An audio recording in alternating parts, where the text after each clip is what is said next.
Bago ko simulan ng ating vlog, gusto ko lang muna magbigay ng konting kaalaman between North Korea and South Korea. June 25, 1950, Korean Peninsula. Nilusob ng North Korea ang South Korea at naganap ang Korean War. Ang digmaang ito ay umabot ng 3 taon at mahigit 2 milyong katao ang namatay dahil dito. Bago pa manahati ang Korean Peninsula sa dalawang bansa ay mag-isang namumuhay ang mga Koreans. Pero ngayon, tinuturing nilang kaaway ang isa't isa. Pero sa halip na manaig ang pagkakaisa dahil sa tagumpay ng Korea na makalaya sa mananakop, ang bansa ay nahati sa dalawa. 38 parallel line kung tawagin ng lugar. June 25, 1950 na magtangkang sakupin ng North Korea ang South Korea. Dahil umano, layunin nitong pag-isahin ang dalawang nasyon sa ilalim ng komunismong pamunuan. Pero alam nyo ba na ang Pilipinas ang kauna-unahang bansa mula sa Asia na nagpahatid ng tulong sa South Korea? Ang isa pang napakahalagang kontribusyon ng mga Pilipino ay naganap noong Abril 21 hanggang 23, 1951 sa Battle of Yultong. Dito sinabi ni General MacArthur ang salitang I shall return. Joke lang, hindi po yun. Ang sabi niya ay, I don't need 8,000 of soldier here in Korea. Just give me 100 Filipino soldier and I will assure you I can turn the entire North Korea upside down. Nasabi niya ang mga katagang iyan dahil nang maganap ang Battle of Yultong ay nagpakita ng kakaibang tapang ang mga Pilipino. Sa gitna ng putukan at labanan ay unti-unting umatras ang ibang bansa pero nanatiling nakikipaglaban ang mga sundalong Pilipino kahit sila na lang ang natira. Nagpatuloy ang Korean War hanggang July 27, 1953 na tinapos sa pamamagitan ng Armistice Agreement na nilagdaan ng North Korea, China at United States. Ngunit hindi sumang-ayon ang South Korea sa paghahati sa Korea kaya hindi sila lumagda sa Armistice Agreement. Matapos ang paglalagda ay pinatupad ang ceasefire at naitatag ang proseso sa paghihiwalay sa tinatawag na Demilitarized Zone o mas kilala sa tawag na DMZ at yan ang pupuntahan natin ngayong araw. Tara, samahan nyo kung silipin ang DMZ sa Paju.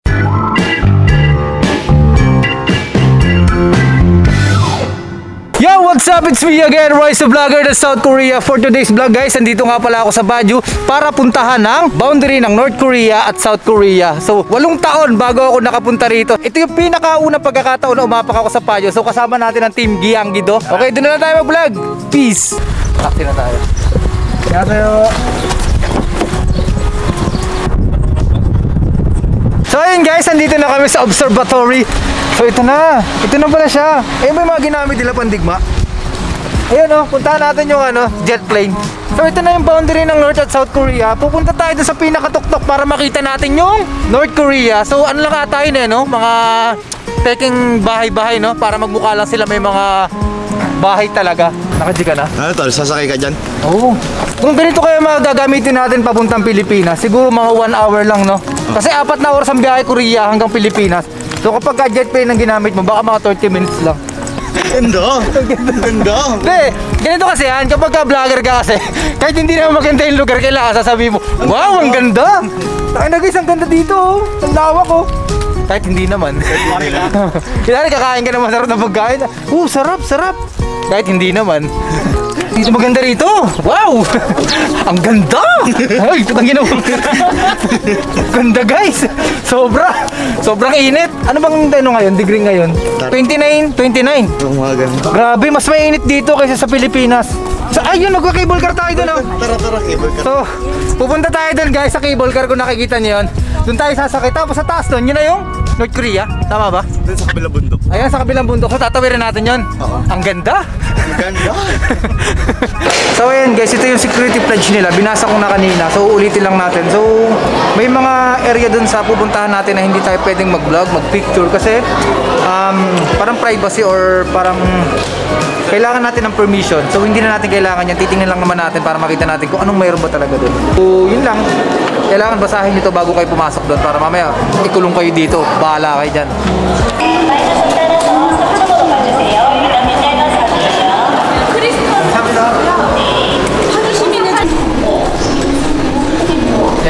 Yeah. Ayan. So pwede pala kayo mag-walk-in dito, So kala kasi namin dati kapag pupunta ka ng DMZ, kailangan mo muna magpabook, Pabook or may pupuntahan kang group or may pagre-registeran ka. So pwede kayo mag-walk-in.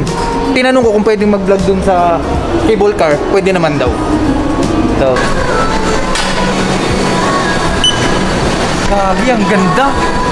Ito legit talaga maganda.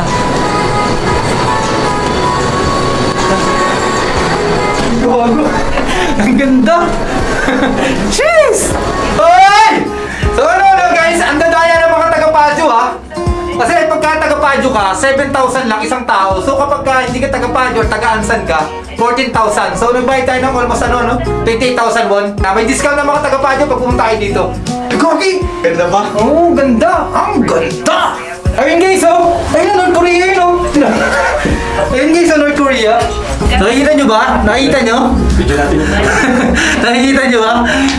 Pag ito nabasag, yari. Ang ganda rito guys! Legit, oh! Cheers! Ayun, nababa na po kami. Ayun na, pabilis na. So, titignan natin yung North Korea, no? Puta, yung si Kim Jong-un, no? Si Kim Jong-un yung guys, oh, nagkakape. Taka na, nag-text sa akin yun. Sabi niya, Hindi, inuman daw kami. Di ba nakikipag-aya siya ng inuman? Oo. Kaya pumunta kami rito sa boundary ng North at South. Kasi mag-iinuman kami.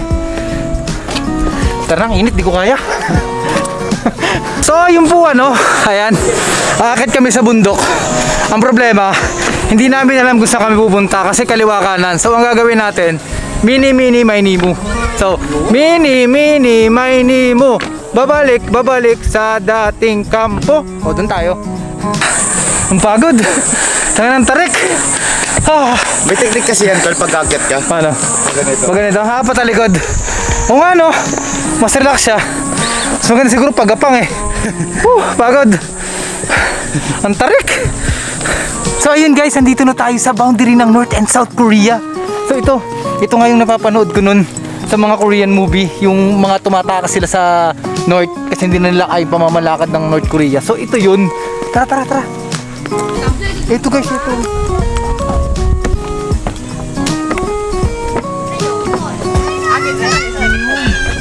Ayan ito, North na yan. Ito na?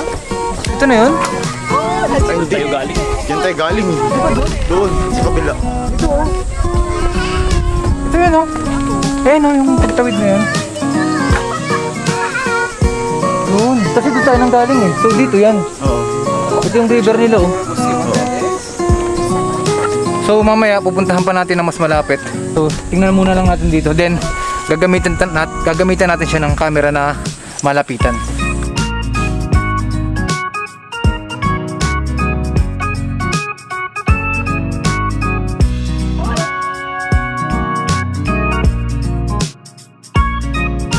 So ayun po update lang tayo mga kaibigan. So hindi pala to yung pinaka main spot o observatory para makita mo ang North Korea. So nag-enjoy naman kami. Kahit hindi bali yung napuntahan namin. Pero hindi tayo titigil hanggat hindi natin nakikita ang North Korea. So sabi ko sa mga kasama ko, kahit mali na puntahan natin, take na lang natin yun as positive. Mas magandang positibo tayo sa buhay, huwag lang sa droga.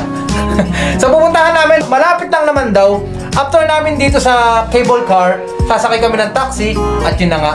So doon na tayo magkita-kita sa taas. Although isa-search ko na, magtatanong-tanong na tayo. So ayan guys, meron kami souvenir dito sa DMW.